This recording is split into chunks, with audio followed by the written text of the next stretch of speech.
Yo, what's good? Welcome to Counter Currents. This is your host, Petey Steele. And your co-host, Elena Torres. And today we have a just off the stage headliner, killed it the whole weekend at Arlington Draft House. Please welcome the hilarious comedian, Taylor Williamson. Yay. Hooray. Yay. Thanks so much for being here, Taylor. Hey, thanks for having me, guys. I've always wanted to be here in my home on a Zoom. Yeah. I don't like Zooms. Can I tell you that? I like you guys, but I don't like Zoom. It's still weird to me. I'm like I don't want to accept. I feel like I'm a Republican now. Like I don't want to accept change. You know, I want to go back to the old days.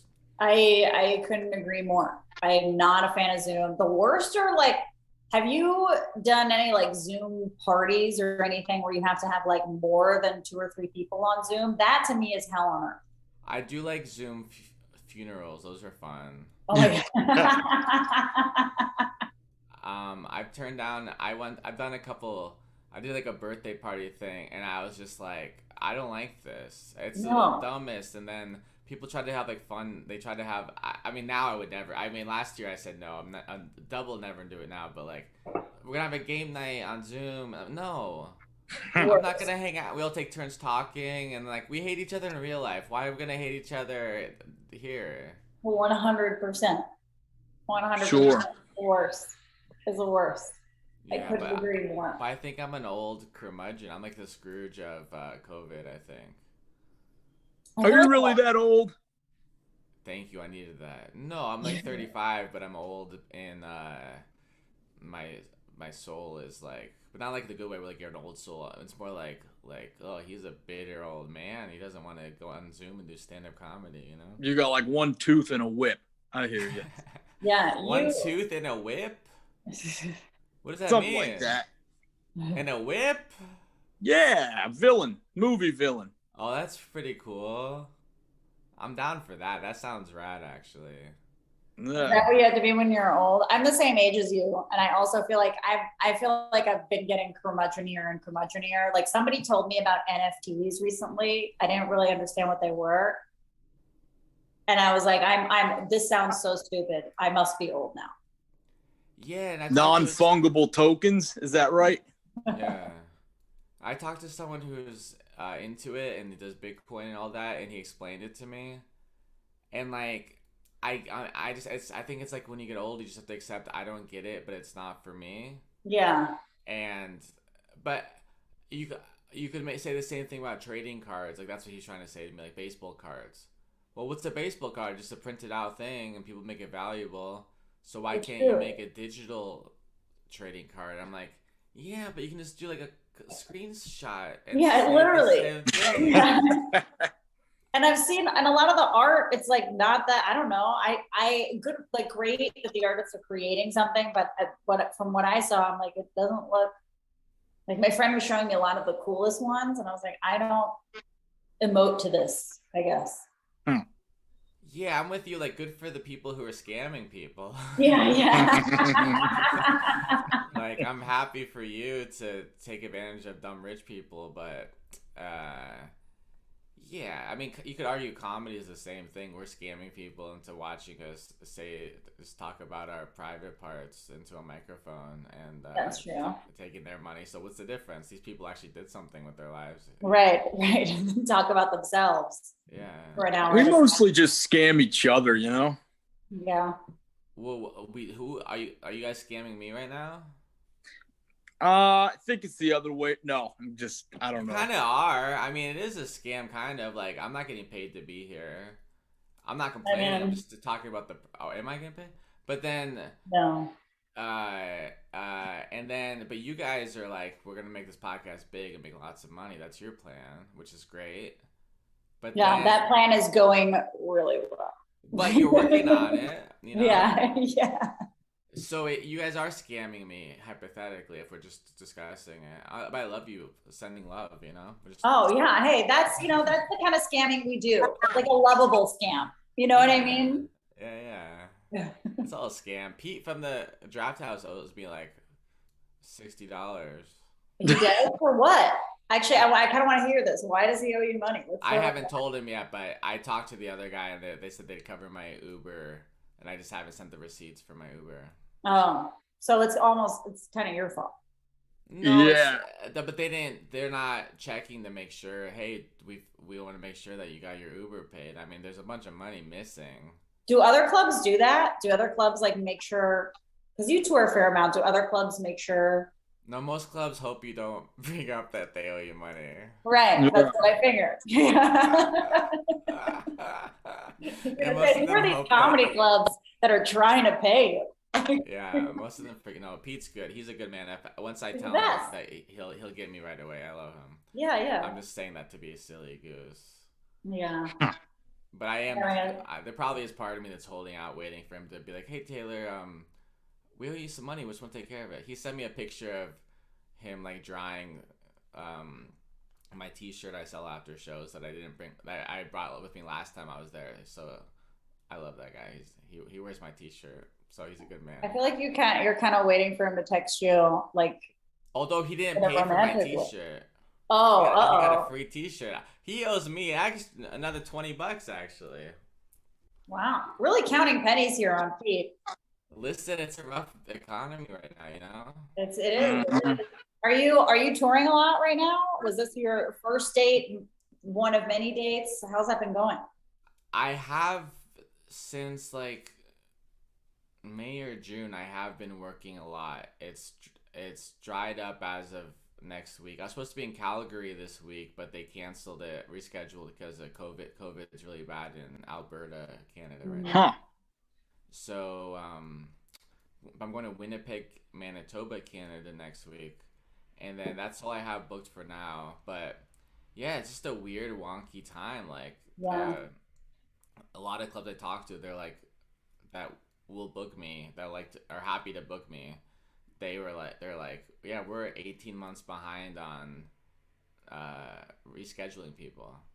Yeah. And it's a weird zone where like the super famous people, they're able to do like that are doing like 1,000 to thousands of seats. Like they're all booking themselves for like year-long tours right now because they're just like, you know what, the world's crazy.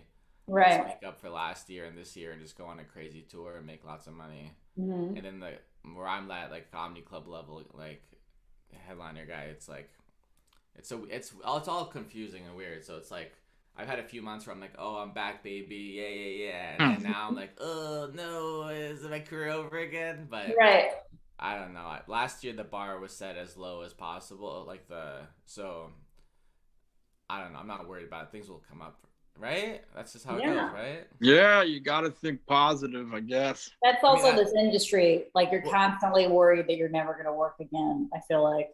But that's what it is. I mean, it's like, it's a fucking gnarly business that we all should have listened to our parents and not gone into. But like a few weeks ago, I was like, or like 6 weeks ago, I was like having one of those days, like, oh boy. And then America's Got Talent hit me up saying, do you want to be on the series finale or season finale of the show as like a special guest performer? And like, then I got booked for the next 2 weeks after that. That was 4 weeks ago. So you know what I mean? So it's like that pays. I got to be on TV after a year of not doing anything. Mm-hmm. And then I got to come to DC. I got to go to San Antonio. I got to go to Texas.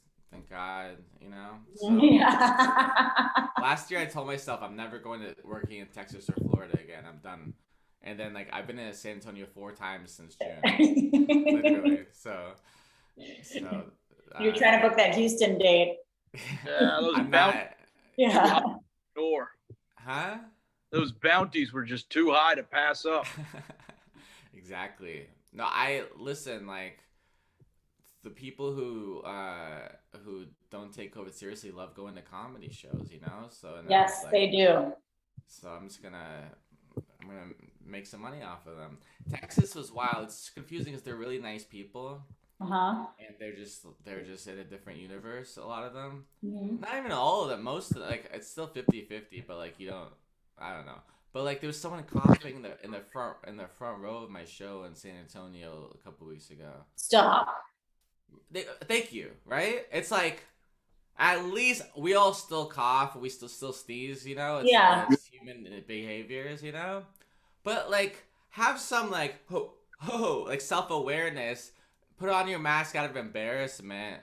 Just be like I'm COVID tested. I got the yeah. Just be like, oh sorry, it's allergies, like something. This chick. Yeah, lie for God's sake. Yeah, just lie at least. Nothing.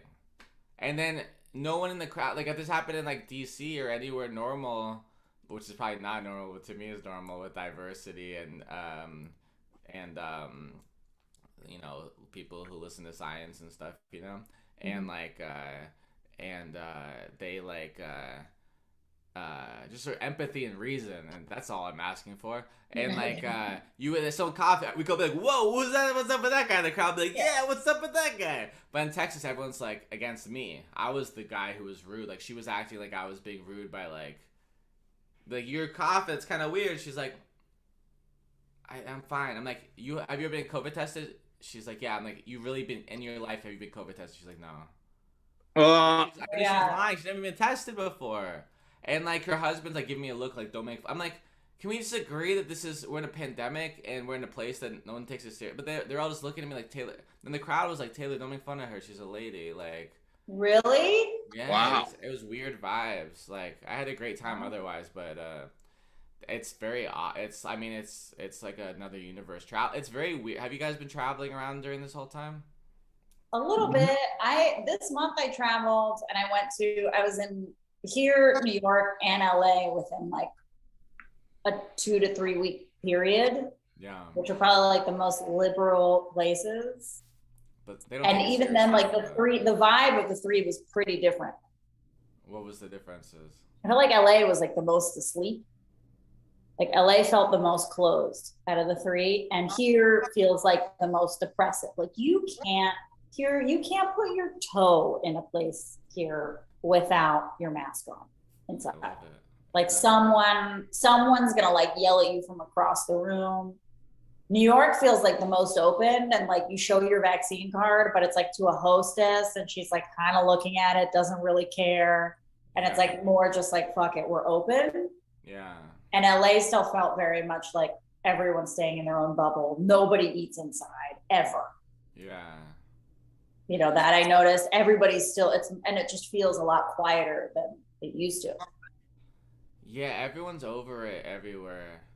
I'm excited for in LA, they're doing this like really aggressive vaccine mandate where everyone where if you go to a gym or restaurant, whatever, basically anywhere that you would want to go inside of, you have to show a like vaccine. New York. Yeah, New York has it. But even, is it at gyms and everywhere? Yeah, it's gyms, restaurants, like all the comedy clubs, like pretty much everywhere you have to show your vaccine card. Funny. It's good. I like it. But the thing is like people don't check that hardcore. That's the only thing. Yeah, the Comedy Store, they're hardcore checking. Yeah. But other clubs don't have that. It's just their own policy. Right. But this world is weird. I think I would be better off right now if I wasn't in a career where I'm like my job is to meet people and like try to make things happen. And I think I'm cut out for this world if I have like, you get like a wife and like 2 kids, and then you have like your family that you love and like 3 friends, and you just like never talk to anyone else on earth. Yeah. I think herd immunity. Is that called herd immunity? No, that's like what, Republicans usually say, or anti-vaxxers, about how like you don't have to get the vax because you can just put people together in one area and then they'll build up like an immune system, sort of like what they did with chicken pox when you were like a tot, Oh yeah, no, that's not what I mean by that, but I just mean like I never want to have to see another person ever. No, I know, I was just making a joke. Yeah, got it.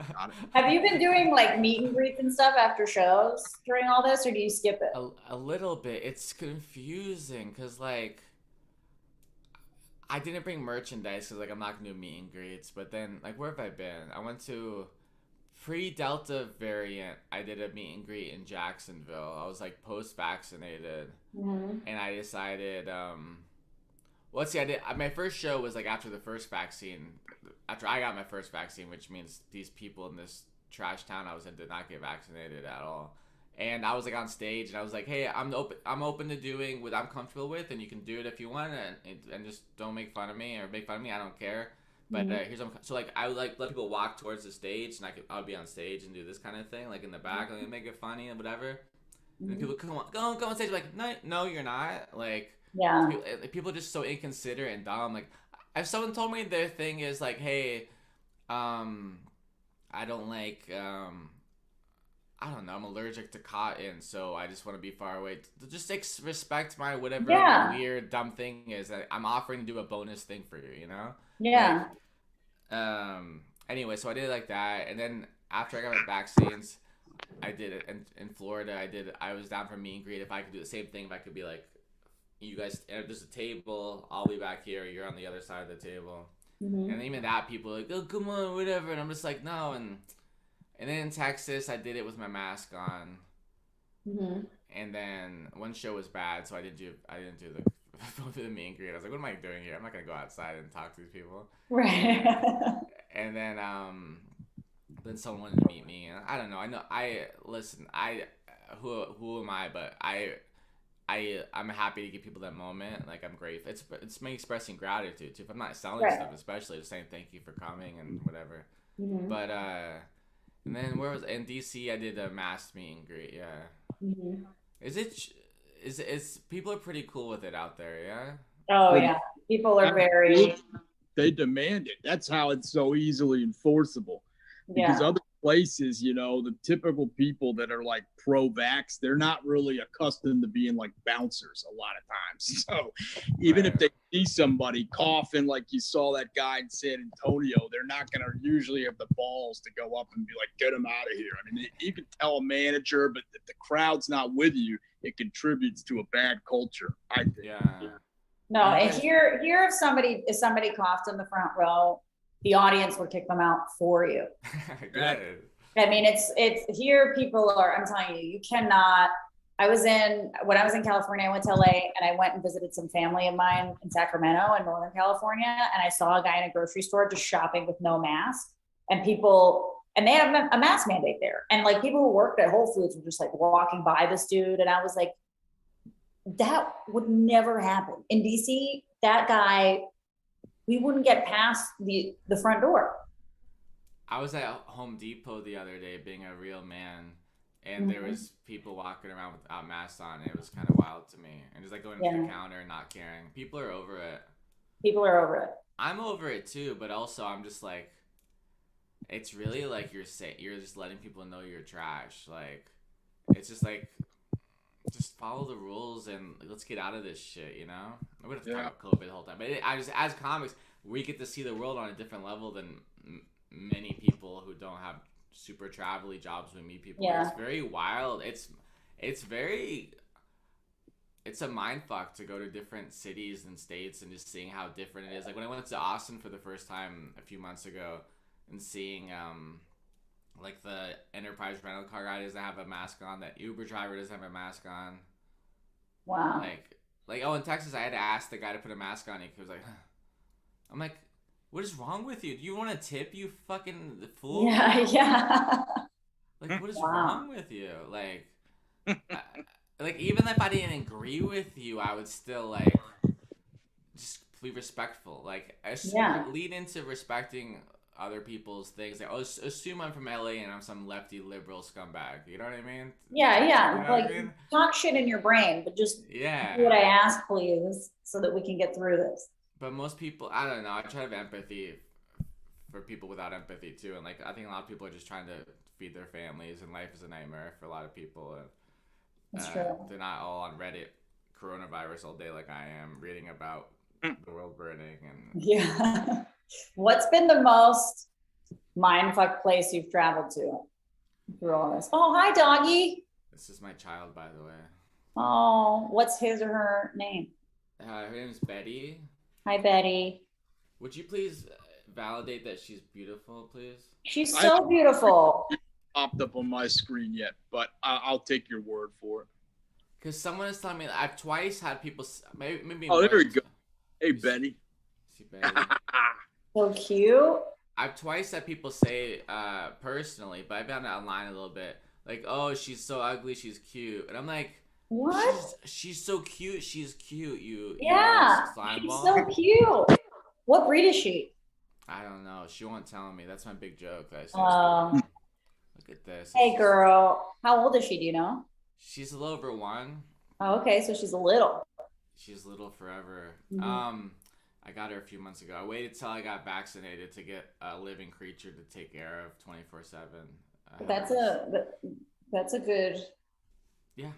I love her. She's crazy. But this is who I am now. I make fun of people who do this, and now I'm the guy who just has a tiny dog in his backpack at Whole Foods, and yeah.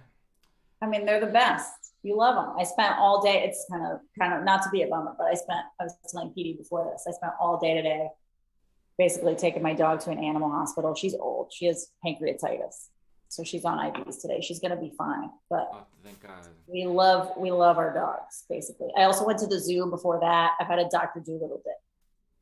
You had a Dr. Dolittle day? Yeah, just because I was at the zoo in the morning, then in the afternoon, I spent the whole time at an animal hospital. Yeah. Why with my dog. And you brought a dog onto the podcast. Like there's something, I'm like putting out animal vibes today. What kind of dog do you have? Also she's some sort of poodle mix. Yeah. I don't really know. Yeah. What kind? We got her genetic tested a couple years ago. My brother-in-law got me as a gift because everyone kept telling me that she looked like a Havanese, and the genetic test came back saying 65% poodle and the rest inconclusive. Thanks for your $100. I was like, thanks. Yeah, thanks. This is exactly great. I'm glad it was a gift. So funny. Mm-hmm. Do you travel with your dog? Yeah, I used to. Yeah. Where'd you go? Like on that plane? Yeah, I used to take her on airplanes. I mean, she's little. She's like that. She's maybe a little bit bigger than that. I used to travel with her a lot, actually. Now less because she's a little older. She'll be fine. Yeah. I took her on that plane for the first time. She came to Austin with me, and she was so good on under the seat. I was very impressed. Like as long as I'm next to her, she's chill as fuck. Yeah. But when she's alone, she freaks out. Yeah, that's normal. So it's hard. I mean, she says gnarly separation anxiety. So, I need to figure out how to be a comedian with a dog because she hates being alone. Does she like scratch your doors up and stuff? Yeah, and I put her in the crate. She's ripped out. She hasn't done it in a long time, but she's ripped. I had to take her to the emergency room once because she ripped out 3 teeth. They were all baby teeth. They ended up being baby teeth, but I didn't know. Yeah. But that, can you imagine being so freaked out that you're just like Yeah, they get crazy. I mean, the best thing to do is find people because my dog was like that. Just find people if you have to leave and you can't take her with you. Find people that love her that she loves. Have a yard or something that you don't have that you can leave her. Yeah, exactly. And little dogs, people are always happy to dog sit. Yeah, she's 70% potty trained. That's the other problem. So I'm just you don't mind she'll poop on your carpet, but she's really cute. Oh yeah, it's little poos. Right? You're so lucky to have them. Yeah, exactly. They're just a little poo. It's just a little present, For sure. But in Texas, I was like, we can't leave you here, Betty, because I worry someone's gonna shoot her and eat her or something. What did you bring her to the club? What does she do when you do your set? I had a friend in town who held her and watched her, but yeah, she can't be in the room while I'm performing because she freaks out. Yeah, I was gonna say because the noise is probably scary. I brought her to San Francisco also, and she just hearing my voice on the loudspeaker freaked her out. She's just like, "Where are you? What's happening?" Yeah. But if she's 3 feet away from me, she's fine. But I don't want to be that guy who brings her on stage. I can't handle that. I've done it before. It's embarrassing. I don't think there are any male comics that bring their dog on stage, are there? Yeah, exactly. And she's just too distracting, and I feel like she's being traumatized at the same time, and I'm embarrassed because I'm becoming everything that I make fun of, and right. I don't know. I don't know who I am anymore. But then I'm maybe I should lean into being the guy with the dog. Maybe that's my new shtick, I think so. I think you should take her with you as much as you can. If she's chill, and I'm sure openers would be happy to hang out with your dog backstage. Well, that's the thing is I need like a permanent opener who gets the drill is you have to watch my dog. Right. Like we do shows together, but your job backstage is to hold my dog and keep her alive. Like I'm not fun, especially now during COVID. I've never been fun, but during COVID, I'm not like going out partying after shows and stuff. Like I really don't mind having a dog, and no one cares. Like maybe because she's so small, but like I've never had one person say you can't bring your dog in here. I mean, I really have a backpack I put her in, but like she sticks her little head out. That's so cute. Pete's like nauseous right now. Like, what is going on? No, she doesn't look bad. Like, she doesn't look bad. Yeah, like no one would have an issue. Oh, I'm sorry. I'm really defensive. I see. She's cute. She doesn't look bad. Tell me how beautiful she is. Hey, all right. Thank you. Nice. Nice. Okay. Petey, don't buy it. Petey's just trying to man up. Petey loves like little dogs like that. He donks. I have 2 labradoodles. Yeah. Oh, labradoodles are great. Respect. Yep, they're awesome. One of them's getting a little fat, but the other one's cool. So we'll get the other one on track again. We just have, great. I was gonna make some joke about have your dog eat your other dog, but that's not funny, and that's not a thing you would have to do. So don't do that. No. A labradoodle is the reason I have a career.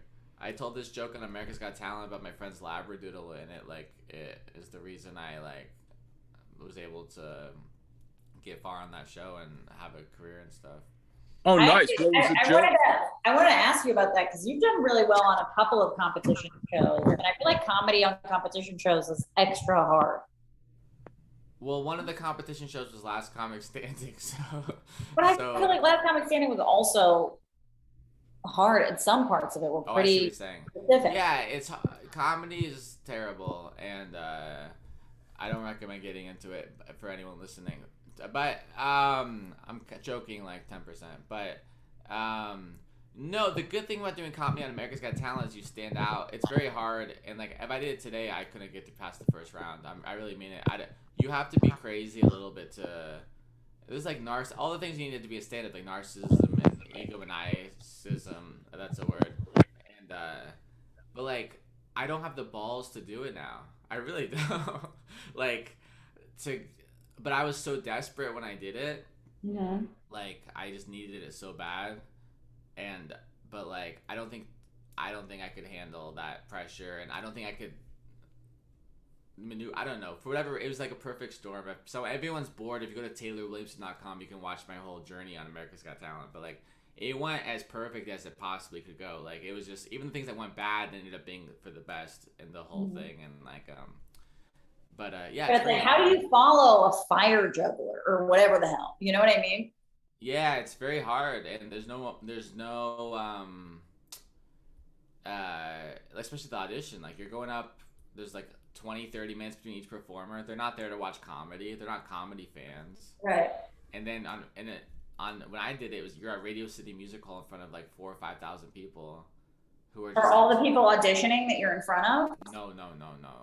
I think season 1 of America's Got Talent was like that, but now it's just like fans in the crowd. Okay. But the second round they did it. There was no audience, but that was easy for me, honestly, because like as comics, we all do shitty shows, Yeah. So I literally was like perfectly trained to perform for 4 people, and just right. I had jokes that I used to do of like, wow, this is terrible, blah blah blah. Right. So like bits I would do in front of small crowds. So I just did that in front of them, and they thought I was improvising. And anyways, but I don't know. I was very lucky in that. I'm grateful for that whole show. And like years and years later, like I got to live it during a pandemic off of that show. So right. And they bring me back for stuff, and it gives me more work. It's like it's a gift, and I'm still hustling hard to get other stuff going on. But in the meantime, right. I'm so grateful for the opportunities that they gave me. Right. And you say you could never do it now. Why? Just because it's that hard and you were so desperate? Is Pete coming in here? Is that what I was going to say? I don't know what's going on over there. I see Pete is joining. but I'm on. He wants to make sure we're doing our job. Yeah, exactly. Wait, is this about? Yeah, I don't know. Oh, he's gone. I don't know what that was about. I was gonna get my money. Supposedly, I'm Pete. I'm on Pete's account right now. What was your question? Why I couldn't do it today? I just don't. It's just like I don't think I have. It's just I don't know. I mean, I think if I was presented to do, I don't think I would get past the first round. I think I'm too. It was a different time period in my life and who I am, and I just don't think I would fit what they're looking for. I don't think I would. I don't know. I think I was naive enough to think I could go on that show before. Like now, I'm just like it's gonna be bad. I have too much doubt. I think now, you know. Right. But that makes sense. But I don't know. I'm not putting myself down. It's just different. You know, you're older. You're like. I feel like jumping out of an airplane is less likely for me now than totally. You know what I mean? Totally, I get that. Like, that show's kind of like jumping out of an airplane. Like, oh, why not? I'll go do that. Yeah. Totally. So how long ago was this, Taylor? I was a contestant in 2013. So okay. It's a while ago. They bring me back for stuff all the time, but that's when I was a contestant. So like, yeah. That's awesome. Where are you from? LA originally, or where did you grow up? I'm from San Diego. Okay. You ever go down there? I have. I lived in LA for a while, so I'm familiar with. And I grew up in Mexico, and so San Diego has, as you know, a lot of Mexicans. Yeah, I know a lot of people. I grew up with one in my house. Yeah. Is that impressive? It makes me sound like a basic white guy in San Diego, like being got a Mexican nanny. It's so basic, but like. It's people like you get it, but like people like if I tell people it's because there's always normal to me. I'm not rich. I had a single mom and a nanny from Mexico, and like, but she's like family to me, and like, but to me it's like I say my nanny, but then people you had a nanny, and I'm just like I don't know. I had a lady who clearly didn't get paid very much money to take care of me, but yeah, good for you for talking about it. I don't talk about it because I was actually in Mexico, so I don't talk about how much of that I grew up, because everybody has a lot of that. Like I grew up with the whole thing, nannies, drivers, like all that stuff. Oh, you're because over there that's normal. Drivers. I never talk about it. Where in Mexico? Where is your nanny from? Mexico? Yeah. Cool. Yeah. Just like I was from Mexico City, and the nanny was from a little town outside Mexico City. Yeah. Wait, Peter had a racist joke. Please, Peter. No, I said they don't come over from America. Yeah. You get white nannies in Mexico. Yeah. Are you Mexican? No. My dad is from Spain and my mom is American, but we moved to Mexico when I was 10, and I fully left when I was 30. So I'm from there. Pourquoi? My dad's Jean. Cool. He headed up the Latin American branch of a American company because he was Spanish and that's his first language. So we were living in Spain before that. Pepsi? No. Sharper Image? The private equity company. Sharper Image. Is that still a thing? The Sharper Image? I hope so. They had the coolest stuff. Yeah, it was great browsing as a youth. Yeah. Are there references that like people are like get mad at you for not knowing just because you like I didn't have Nickelodeon, so all things Nickelodeon, like I don't know what you're talking about. That's actually been like a really big problem, especially connecting with my generation, that I didn't have Nickelodeon. And when people talk about nostalgic things, like I can't, because most other stuff Mexico you get. And like we would go to the US in the summer, so I kind of understand, but like that's the one thing that I know. Like, do you know Clueless? Yeah. But everybody in Mexico knows Clueless. Oh, really? Yeah. Like, do you know like New Kids on the Block? Yeah. Okay, you're a good person. Yeah, that's why. No, but you know, there were like certain like punk bands would make it. Like I remember when I would come to the US in the summer, people were really into like NoFX. Yeah. And I didn't really understand. Like I would listen to the music, and I was like, I don't. Were you like, no, My Chemical Romance? They love My Chemical Romance in Mexico. Love that. I dated a girl from Morelia. Oh, okay. Yeah. And like she was just like obsessed with My Chemical Romance. Yeah, they love My Chemical Romance, but it's they really like emo stuff of all kinds. Yeah. I mean, you see it in the art that they create. Like telenovelas are the most emotional thing ever. My Chemical Romance is really emo. Do you listen to Latin music? Yeah. I saw this girl brought me to this concert for this really cool singer. She's from Chile, but she's famous in Mexico. Do you know who this is? Oh, Ana T. Mon Laferte. Oh yeah, I've heard of her. Yeah, she was cool. Yeah, she's good. Listen, I'm cultured. Yeah, there you go. Good for you. Getting a Mexican nanny and dating a girl from Morelia. Nanny man. Way to go. Thank you. I'm and I have a brown daughter. Yeah. She's Latinx, right? Sure. Chihuahua? Sure. Yeah, Chihuahua. I mean, I have a white dog, but I bought her in Mexico. The one who's so she's she's also a Mexican white lady. That's great. My best friend in 4th grade was named Jacobo Klein. Because you know why? Because there's a lot of Jewish Mexicans in San Diego. They even have their own school. Yeah, because America during the Holocaust was not letting boats of Jews come in because racist, anti-Semite fucks. So Mexico was like, bienvenido. Correct. Jews. That's right. I grew up in a totally Jewish neighborhood in Mexico City, and nobody couldn't believe that. But there's a lot of Jewish Mexicans. Are you a Jewish? No. Well, I married in, but so kind of, but no, not originally. Oh, hey, are you Jewish? Yeah, my dog's Jewish too. Oh, that's nice. Did you have her mikvah? Because it's passed down to the mom. Wow, impressive. Yeah. You know your stuff. Don't worry about it. She's circumcised. Oh, okay. Yeah. You had a bris. Yeah. Look at you knowing all your Jewish stuff. Don't worry about it. Don't worry. Petey, do you know Jewish people? All of them, man. I'm like Georgetown Day School emeritus status in DC. That's like the big liberal school that's non-secular, but everybody that goes there is Jewish. So they taught me how to really do Christmas, just Chinese food and movies and shit, Good for you.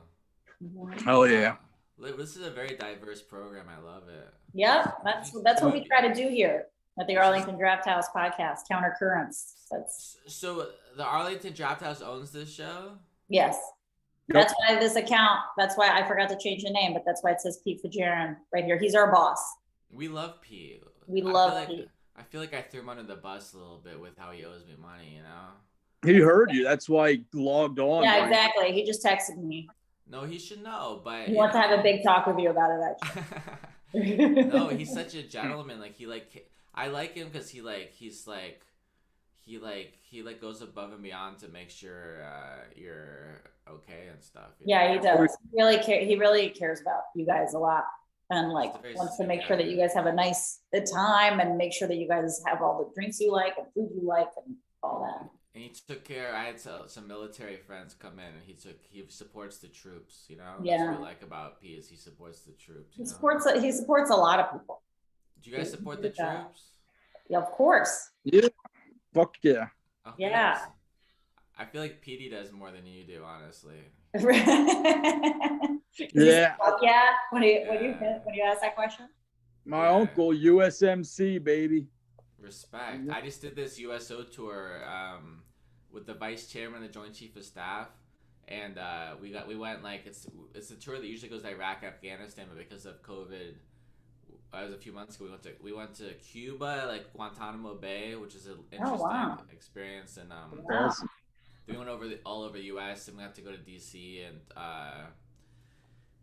went to Walter Reed and met some special people and then anyways, but so I'm friends with all these gnarly like military people. It's very funny to me. And how did that happen? For the USO tour, I spent like 2 weeks on a plane with these people in June and July. So we just traveled around. So like, it's just funny. Like, these guys are just like, it's interesting jumping into a different community. You know, like I hang out with comedians. I have friends who like do interesting things, but like, it's just another like another bubble of like humans, and like the bullshit that they have is just different than our bullshit, and like but I don't know. I didn't grow up around. I grew up in San Diego, but I didn't grow up with military people in my family besides like grandparents, you know. Right. And they would never talk about it ever. Like never. I've heard zero stories about my grandparents being in the military, and like I don't know. But it's cool to. It's nice that I can brag that I have friends who are in the military now, you know. Yeah, there you go. How were the audiences on the USO tour? It was. I mean, Guantanamo Bay, I don't know if they're known for being great crowds, you know? Yeah, that's why I ask. Yeah. But it was really special. Like, it was kind of very, like, very proud privilege I took very seriously of, like, it show's not about me and my ego. This show's about entertaining the people who've been, like, trapped on this island for over a year. Right. They haven't been allowed to leave. Right. So... Wow. Or let me rephrase. From my understanding, they were allowed to leave, but then they couldn't leave because there's like 2-week quarantine mandatory. So they couldn't leave if they were going to come back. Basically, from my understanding, that's what it was. So it was outside in the heat, in the sweaty heat of Cuba, right? And there's families, and there's like with their kids, and they're not there to watch a comedy show. They're there just to watch whatever they're going to see. And it was just like, how do I make these people smile and laugh and forget about their stuff? So it was not easy, but it was wonderful, you know? Yeah. So basically, the detainees had it better. That's what I'm trying to say is like, I was tortured there, and they have giant iguanas there. What's giant? Well, I know you're from Mexico, so you're like, I've seen giant. Yeah, iguanas. Show me it. Prove it. How big are your iguanas? I know about iguanas. Listen, they were iguana grandes. Good. Were they cool? Because our iguanas grandes are cool. Like you can give them food, they hang out. People really? That's oh yeah. You can like chill with them. Oh yeah, iguanas are so chill. They can't like give you diseases or anything. I don't know about that, but I have known people who like keep them as pets, but like they hang out with you, like they can be totally domesticated, like they're really nice animals. Well, I have just iguanas. Like the Geico lizard, right? What? They're just like the Geico lizard. Totally, same thing, except they speak Spanish. I had iguanas as a kid, but they weren't from Mexico. Maybe they were. They big? Because like iguanas are. Yeah. Wow. Well, you were in San Diego. They might have been from Mexico, and they just didn't tell. Right. They didn't speak English, so that's the problem. My mom had like a leash for one. She like put on a leash. Yeah, I remember people would have iguanas on leashes. You ever see those frozen iguanas? They get so cold that they freeze, and then like they fall out of trees, but they're not. They look dead, but they're not. They're just like frozen. No. It's that thing. Look it up on YouTube, like frozen iguanas. It's like a whole deal. Wow. They freeze, but they're okay. They just like fall down. Yeah. Without being able to move. Wow. Do they hibernate then till like fall or spring? I don't know I'm not a doctor. I don't know what's going on, but I'm sponsored by the YouTube videos of iguanas that are frozen iguanas. They told me to mention it every podcast I do. The iguanas are bigger than this dog. Oh, 100%. 100%. I love that you carry her around in a backpack. Yeah, I mean, this is just what I'm dealing with. This is my situation in life. Yeah. Look at those teeth. Can you see those teeth? She's cute. Why would people call my dog ugly? It's because they're jealous? 100%. Yeah. 100%. I think people try to be funny around me because I'm a comedian. Do you feel this too? And people who aren't funny, they go mean or racist. That's correct. I think that's like the most thoughtful thing I can, like, my deathbed, when people say, is there any last words? I think I'm going to say, people who aren't funny go mean or racist. Yeah, I think that's true. The other weird thing I find as a comic is that people expect you to be funny all the time. And maybe you're funny all the time. I'm not funny all the time. Like, I don't know, if I'm just like talking about what I did today, it's not necessarily super funny. And I feel like pressure from people be like, why isn't she funny? Yeah. All the time. Yeah. One thing is, like, you meet somebody and they hear you're a comic, because I never tell them that. I don't want to deal with any of that or whatever. But they crack a joke. And if it's funnier to, like, some other people than anything you're saying because you're not on the clock, they're like, oh, I could start comedy tomorrow. Yeah. Yeah, that's the most insulting thing I could be told, is if someone says, I got into comedy from watching you. That means, like, well, that guy can do it, I can do it. Yeah. The worst is, like, I went to high school with this kid who was, like, so cool. And, like, I was, like, a professional comedian. I already did Last Comic Standing. I think it was before America's Got Talent. But someone's like, oh, it's cool you're doing comedy. I'm, like, 10 years in. I have a career, whatever. And, like, and it's like, oh, you're doing comedy. This guy, John San Diego, he's doing comedy, too. I'm like, no, he's not. Yeah. I'm doing comedy. Yeah. That's so cool. You guys went through comedy. Like, no. Yeah. Not like that. Yeah. I'm a professional comedian who didn't work for a year. Did you guys work during COVID times? Like, did you do show? Was DC open for stand-up? And during the summer, there were some shows. And I did a few shows like with a mask on and gloves on outside that were like private, like in people's backyards. And looking back, that was not sane. Yeah. I didn't travel for anything. I was very pro lockdown. I didn't do anything, and I hated doing Zoom shows. I vowed to never do one again. Conversely, I vowed to never do a live podcast again, too. So much easier, you know? Yeah. I thought myself, yeah, we have done them again. Yeah. I did like some of those like drive-in shows. Oh. And it's just like the beeping. No, beeping wasn't allowed. They had the blinkers, the lights. No, worse than all of this. They had like worse. It's all bad in different ways, but it was like a hand clapper. They would stick out the window, go clack clack clack clack clack. Oh, It's and I was like, this is not good, right? And I was saying in the comments, this is bad, right? They're like, no, this is great. I'm like, okay, this is great, yeah. But then now I say to people, those were terrible. They're like, oh yeah, they were terrible. I'm like, why did you pretend they were good? I mean, we had nothing else. I did them to get cool photos, looking like I'm doing something good, cool with my life. Right. They're like great photographers. That's the way to comedy. How long have you guys done comedy for? Going on years. Say it again. Oh, going on 10 years. Oh, cool. I've done it for 5. So you guys though, like it used to, there were photographers at all the shows. Yeah. You could just wear the same shirt every day and not look at. And now it's like I gotta look good because I'm doing a janky comedy show with a cool photographer that makes it look like I'm doing something. Yeah, it really changed my whole approach to stage wardrobe. For real. I actually did like a whole regroup. Like I'm only allowed to wear black pants on stage. That I learned from a lot of comedy photographers. So I was like, all right, we're not taking any more risks. Yeah. Black pants only. Yeah. No, listen, it's wild and it's a crazy world out there. It is a crazy world out there. It's a crazy world out there, and we want to thank Taylor Williamson for coming on Countercurrents today. What do you have? What do you have coming up? We're all done now. Where can people find you? Where can people see you? I'm Taylor Comedy on Instagram and Twitter, and Facebook Taylor Williamson. TikTok Taylor Comedy. I don't post there often, but I need to. You guys TikTok? I don't post. I'm in the same boat as you. I don't post there often, but I need to.